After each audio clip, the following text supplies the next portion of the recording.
Alors là aussi, c'est un point qui, même du point de vue des philosophes, et même des philosophes du Moyen-Âge, donc globalement croyants, a soulevé discussion.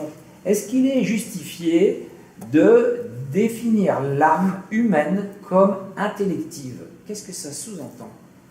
Qu'est-ce qu'elle pourrait être d'autre qu'intellective? Qu'est-ce qu'on a d'autre que l'intelligence en nous? Les sentiments. Ouais. On appelle ça la volonté. Ou l'affectivité. Hein? C'est-à-dire les sentiments sont l'expression de ce qu'on peut appeler l'affectivité, mais l'affectivité, c'est notre capacité à nous tourner, à nous porter vers les choses ou vers les gens. C'est ça l'affectivité.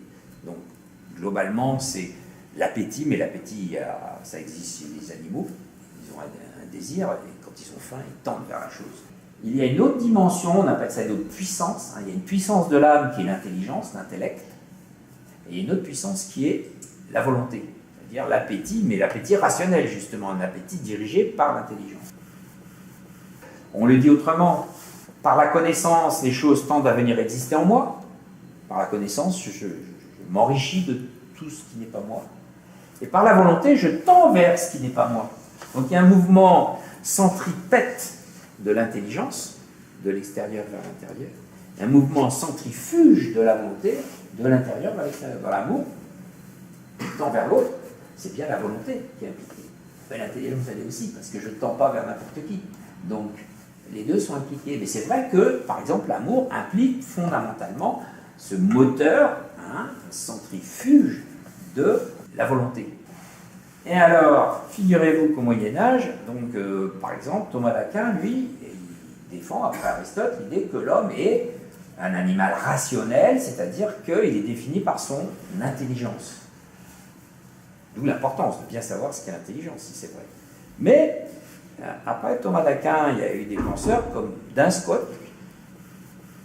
Comme ils étaient chrétiens, comme on nous dit dans la foi chrétienne que Dieu est amour, ils se sont dit, finalement, l'amour est plus important que l'intelligence. Et on nous le dit souvent.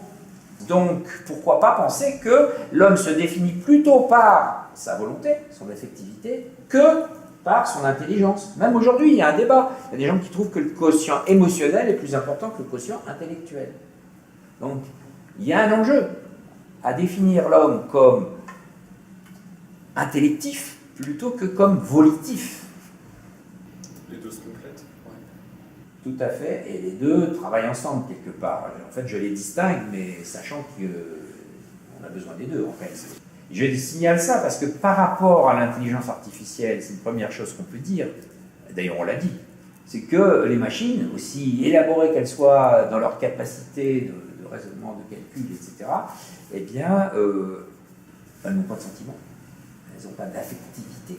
Dans beaucoup de films de science-fiction, c'est quelquefois la supériorité de la machine sur l'homme, enfin du robot sur l'homme, c'est que le robot, lui, n'est pas fragilisé en quelque sorte par ses sentiments, et donc il va être plus efficace que l'homme qui, en effet, va être fragilisé par ses sentiments. Mais d'ailleurs, justement, dans le film Blade Runner, dans la fin du film, justement, on montre que la machine est peut-être même, enfin, en plus d'être supérieure physiquement à l'homme, aurait des sentiments qui seraient supérieurs à l'homme. C'est un grand thème de la science-fiction, c'est qu'à un moment donné, on fera des machines tellement élaborées qu'elles auraient même la capacité d'avoir des sentiments. Qu'est-ce qui fait dire que la caractéristique de l'âme humaine, c'est d'être intellective? Donc, quelque part, l'intelligence est malgré tout un peu plus importante que la volonté. Peut-être que, justement, à l'époque d'Aristote, c'était pas tellement l'individu et ses sentiments qui primaient, mais c'était le bien commun, enfin, l'unité du groupe. De la cité. De la cité, voilà. Alors qu'aujourd'hui, on développe une certaine individualisation qui fait qu'on a plus tendance à l'égoïsme et à se centrer sur soi que sur les autres. Et tu veux dire que du coup, l'affectivité prend plus d'importance que l'intellect? Voilà. Mais je sais pas, aujourd'hui on aime bien quand même la science, et les savants, ils peuvent être effectivement égoïstes, mais en même temps très savants, et se considérer comme des intellects. C'est intéressant comme remarque. Je pense qu'il y a du vrai dans ce que tu dis, c'est-à-dire que le lieu de la vertu pour Aristote, c'est la cité. Autrement dit, pour être heureux, il faut être en phase avec la cité. Sauf que, justement, il analyse les vertus morales autant que les vertus intellectuelles, et pour lui, le rapport à la cité, c'est aussi une vertu morale. Hein, c'est l'amitié. Hein, il met bien en premier plan des vertus l'amitié, qui est une vertu morale, c'est-à-dire de la volonté, alors que la vertu intellectuelle, c'est la science, c'est une vertu de l'intelligence. J'aurais plutôt dit que les sentiments priment justement plus souvent que sur l'intellectuel. Enfin, parce que souvent les hommes cèdent plus qu'ils raisonnent. Ils cèdent plus à leurs inclinations qu'à leur raisonnement. C'est souvent vrai.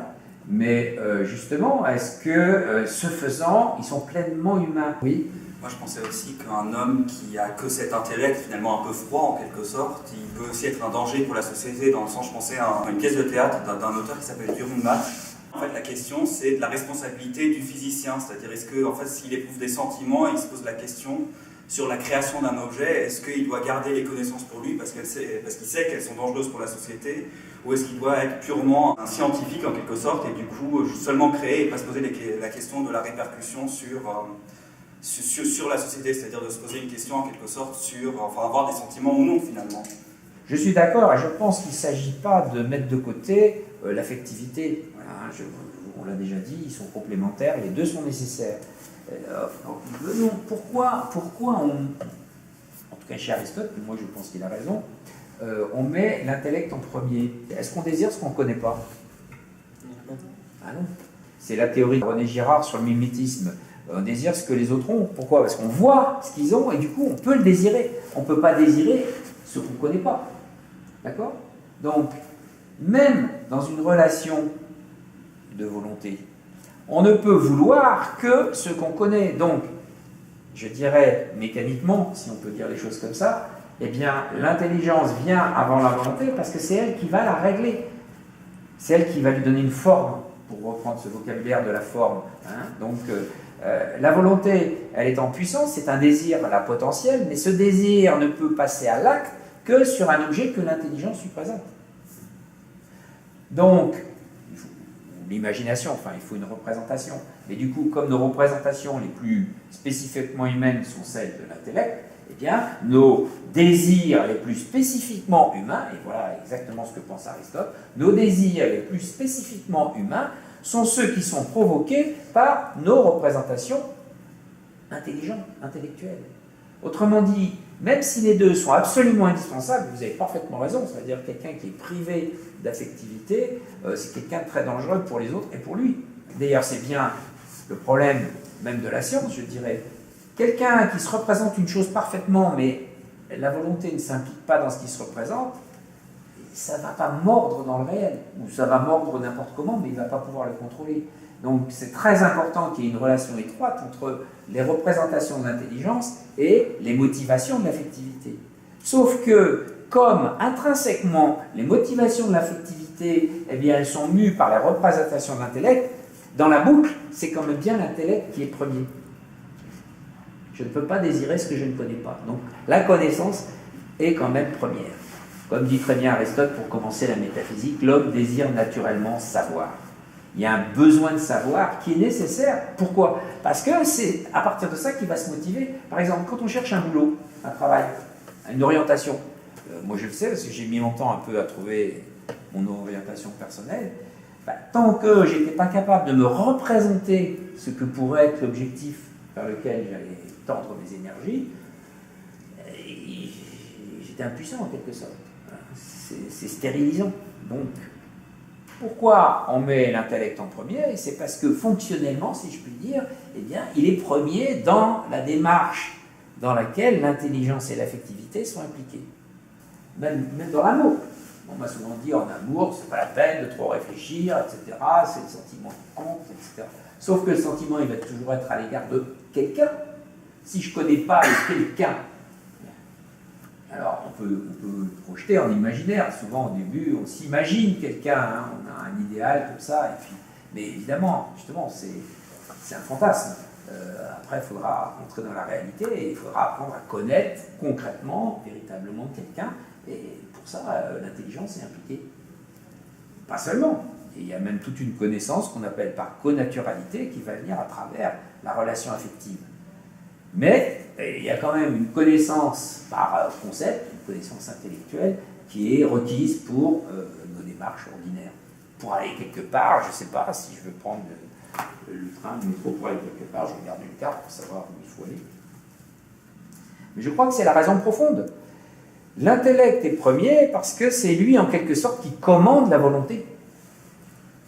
C'est pas qu'il la commande au sens je veux, puisque c'est justement le propre de la volonté de commander. Si on veut passer à l'acte, c'est la volonté qui décide de passer à l'acte, c'est pas l'intelligence. La volonté est vraiment importante pour l'action. Mais la volonté ne peut passer à l'acte que sur un objet qu'elle se représente. C'est pas plutôt l'intelligence qui pousse à l'action?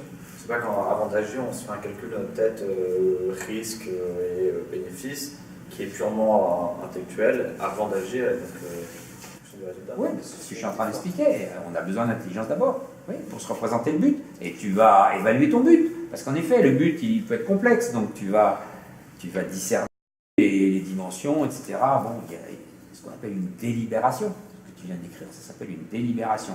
Donc, dans le processus qui implique l'intelligence et la volonté, il y a cette démarche avant de passer à l'action qui s'appelle la délibération, en effet. Mais déjà dans la délibération, les deux sont impliqués, mais ça sera toujours pareil. L'intelligence va être la règle, va proposer l'objet qui ensuite va motiver la volonté.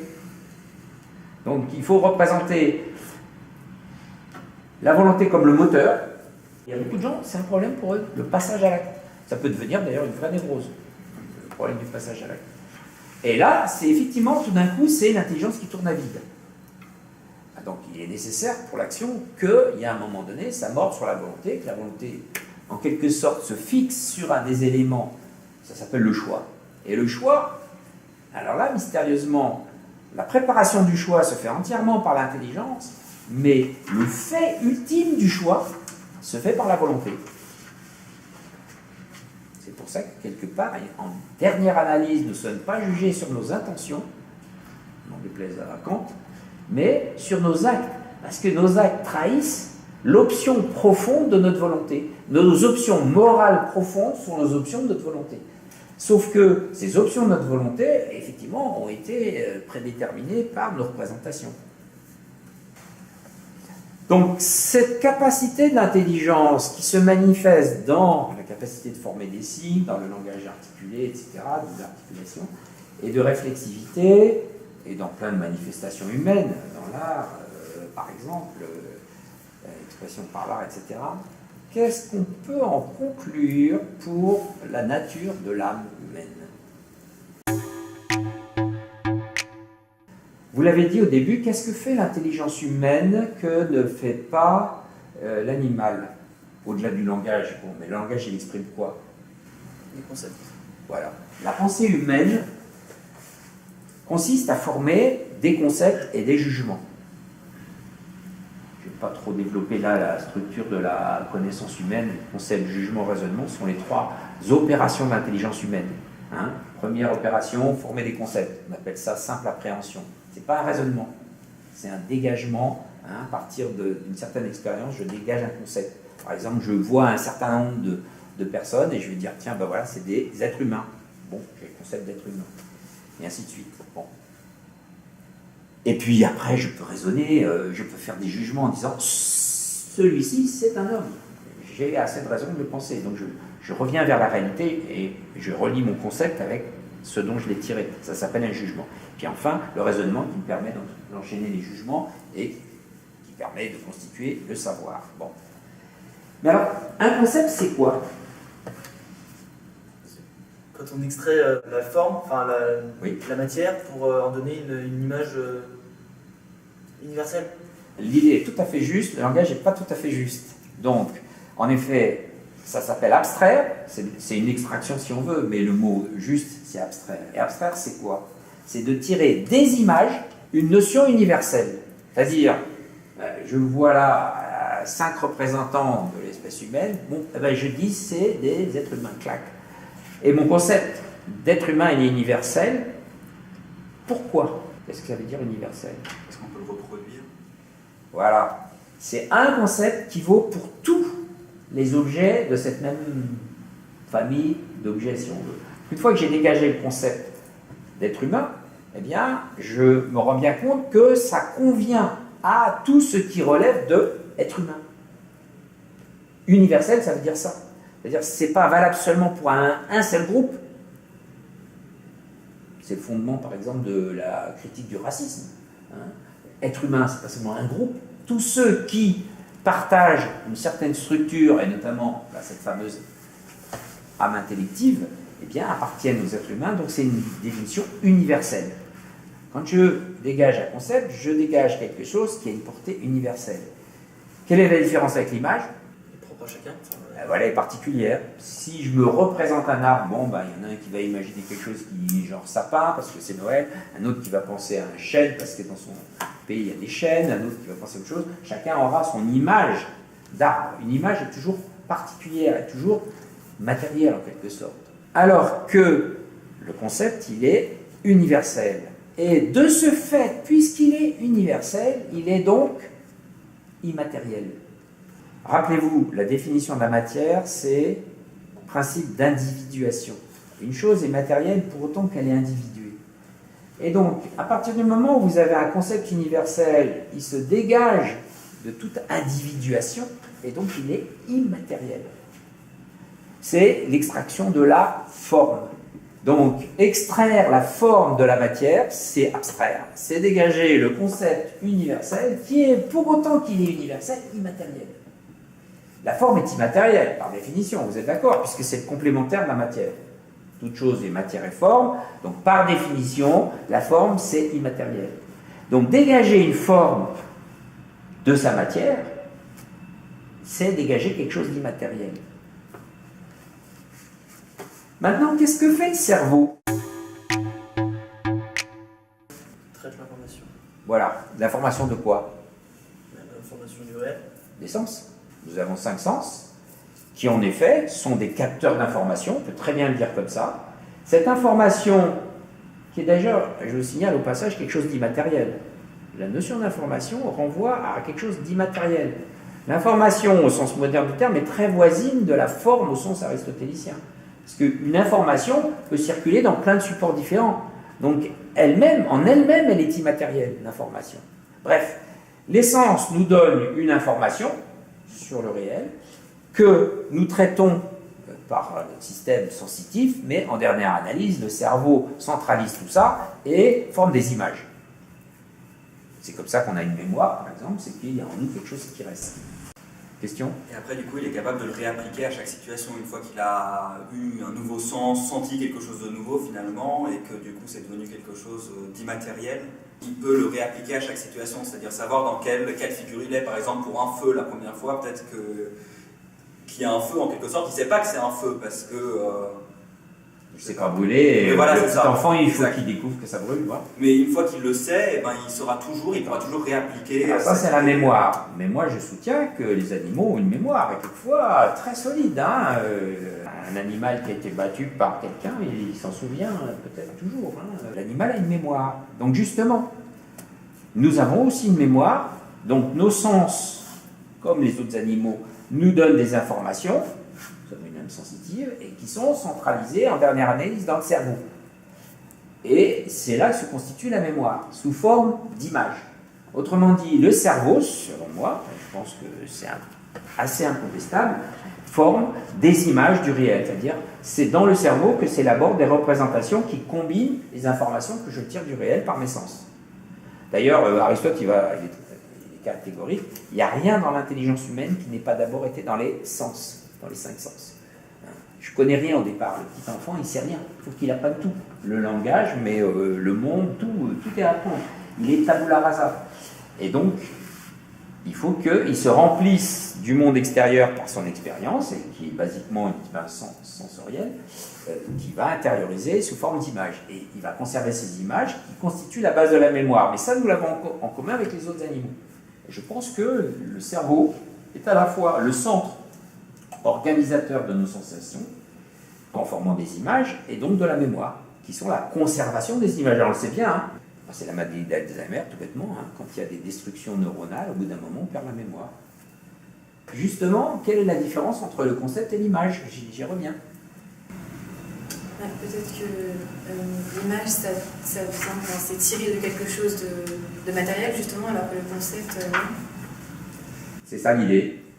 Là aussi, je ne dirais pas ça exactement comme ça. C'est-à-dire que l'image reste matérielle, c'est-à-dire ça reste une disposition du cerveau. Jean-Pierre Changel, si vous avez entendu parler de lui, c'est un biologiste qui explique tout notre connaissance par notre cerveau, par nos neurones. Eh bien, je pense que ce qui est vrai, c'est que nos images sont des dispositifs neuronaux. Bon, à chaque fois qu'on apprend quelque chose, clac, il y a un certain circuit neuronal qui se met en place, et tant qu'il est en place, quelque part, c'est dans ma mémoire. Et il y a pas mal de possibilités, des milliards de connexions neuronales possibles. Mais, puisque le concept, c'est l'abstraction à partir des images, l'universel, donc c'est quelque chose de purement immatériel, c'est la forme. Du coup, il y a une distinction à faire entre le concept immatériel et l'image qui reste matérielle. Et Aristote, il va très fort, mais je pense qu'il a raison. Il dit que du coup, le propre de la pensée humaine, qui est de former des concepts, eh bien, comme c'est un produit immatériel, il faut penser que l'activité propre de la pensée humaine est elle-même immatérielle. Oui. J'avais juste une question, est-ce que du coup ça devient un concept quand on se l'est approprié, c'est-à-dire quand on a compris la chose, alors que la mémoire purement, on peut retenir quelque chose qu'on n'a pas forcément compris, alors qu'un concept, logiquement, on se l'est approprié, c'est-à-dire qu'on le comprend et qu'on peut le réappliquer. Alors, encore une fois, un concept n'est pas le résultat d'un raisonnement. Un concept, c'est le résultat d'une abstraction. Donc, en quelque sorte, pour être exact dans ce que tu veux dire, avec un concept, j'apprends à voir quelque chose, à voir de façon analogique, c'est pas avec les yeux, c'est avec l'intelligence. Mais si je comprends tout d'un coup que ceci est un arbre, clac, c'est pas une construction, c'est une abstraction. C'est-à-dire, je dégage de certaines images un concept universel qui étant universel est universel, et un qui vaut pour tous. C'est ça qu'universel, étymologiquement, veut dire. C'est pas un raisonnement. Parce que c'est vraiment important de comprendre que dégager un concept, c'est pas le résultat d'un raisonnement, c'est le résultat d'une abstraction. D'une certaine façon, on repose sur ce qu'on peut appeler une induction, mais encore une induction souvent est présentée comme une forme de raisonnement. Dégager un concept, c'est l'intelligence qui se met à voir quelque chose à partir des images qu'elle possède. Si je vois une chose, je la vois directement par mes sens, ensuite je ferme les yeux, je peux la voir dans une image, mais si j'en dégage la notion, le concept, je la vois avec l'intelligence. Donc justement, cet acte de voir avec l'intelligence à travers un concept, c'est vraiment un acte sui generis, c'est-à-dire c'est pas le fruit d'un raisonnement. Après, je peux faire des jugements et des raisonnements pour m'approprier, l'enrichir, c'est-à-dire, tiens, c'est un arbre, donc il a des racines, donc il a des branches, donc c'est un végétal ligneux, tout ce qu'on voudra. Mais ça vient après. J'ai déjà donné l'exemple, mais je vais le redire, je me souviens vraiment de l'exemple de ma fille quand elle avait 2 ans, qui, après un bain dans la mer, voyant l'eau dans son verre, puis à travers la fenêtre, la mer, donc elle venait de prendre un bain, elle a dit, la même, pour moi, elle avait formé le concept d'eau. Elle n'a pas dit eau, elle a dit la même, mais ce qu'il y avait dans son intelligence, tout d'un coup, c'était, elle avait abstrait de 2 réalités, l'eau dans le verre et l'eau dans la mer, que c'était finalement la même chose, à savoir de l'eau. Elle avait dégagé le concept d'eau, sans encore dire le mot. On dit souvent en français, c'est dans les mots, mais non, elle n'avait pas encore le mot, enfin, elle n'a pas formulé le mot eau, elle a formulé la même. Elle avait le concept d'eau. Vous voyez, le concept, c'est vraiment une abstraction. Elle a mis en rapport des images différentes, des expériences différentes, et elle en a tiré une notion, et c'est pas exactement un raisonnement. C'est pas un raisonnement. Le raisonnement, c'est enchaîner un jugement. Après, elle peut dire, ah oui, cette eau qui est dans le verre est la même sous un certain rapport que l'eau qui est dans la mer. Bon, tout ça, c'est des raisonnements qu'elle fera après, qu'elle va enrichir. Au fond, l'idée aristotélicienne, qui est une idée absolument importante sur l'anthropologie, ce qui est un homme, c'est que par sa faculté intellective, il dégage des concepts, c'est-à-dire quelque chose d'immatériel, et que, puisque il peut dégager quelque chose d'immatériel, c'est que son pouvoir intellectif en dernière analyse, est immatérielle. C'est-à-dire la pensée, proprement dite, le propre de la pensée humaine est une activité immatérielle, même si je ne pense pas sans image. J'ai besoin de mon cerveau, c'est incontestable. Si je n'ai pas de cerveau, je suis dans le coma, je ne peux pas penser. Ok. N'empêche que l'œil me sert à voir, mais c'est moi qui vois par mon œil. Eh bien, de même, mon cerveau me sert à penser, mais c'est moi qui pense par mon cerveau. Mon cerveau est un organe, et ça ne me gênerait pas qu'un jour on fasse un cerveau artificiel comme on fait un cœur artificiel. Dans le principe, ça ne me gênerait pas, ce sont plus difficiles. Mais pourquoi pas? C'est un organe. Je ne suis pas mon cerveau. Et donc, il y a quelque chose en moi qui est immatériel, qui est la pensée, précisément parce qu'elle peut dégager des concepts. C'est vraiment quelque chose d'essentiel. Et donc, fin du raisonnement, si je peux exercer cette activité immatérielle, c'est qu'il y a en moi une dimension immatérielle. Ce que j'appelle la spiritualité de l'âme humaine, ce n'est pas du tout d'abord une notion religieuse. C'est pas parce que je pense à Dieu, à l'absolu, etc., etc. Au départ, j'appelle spirituel quelque chose qui peut subsister sans matière. Et s'il y a en moi un pouvoir intellectif capable de dégager le concept, en dernière analyse, eh bien, ça prouve qu'il y a en l'âme humaine une capacité à subsister immatériellement.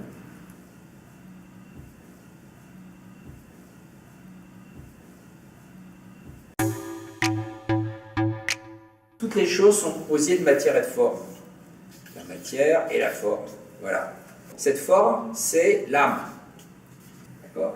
Mais, au fond, l'idée d'Aristote, c'est que bien que l'être humain soit aussi composé donc d'âme et de corps, hein, matière et de forme, eh bien, du fait qu'il peut penser les concepts, eh bien, il peut subsister sans matière.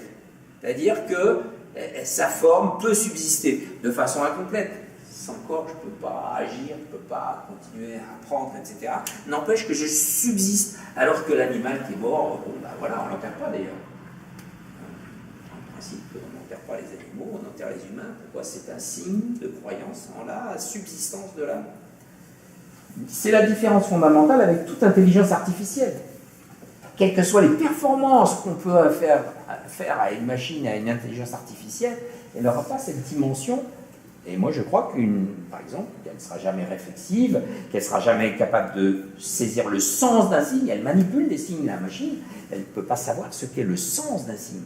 Sinon par des manipulations qu'on lui propose, mais savoir ce qu'est le sens d'un signe, etc., etc. Donc il n'y a pas de comparaison entre ce qu'est l'intelligence humaine comme expression d'une spiritualité naturelle de l'âme, avec ce que peut être l'intelligence de la machine, qui est un certain nombre de capacités, de combinaisons, de raisonnements, de choses comme ça. Le raisonnement n'est pas la pensée.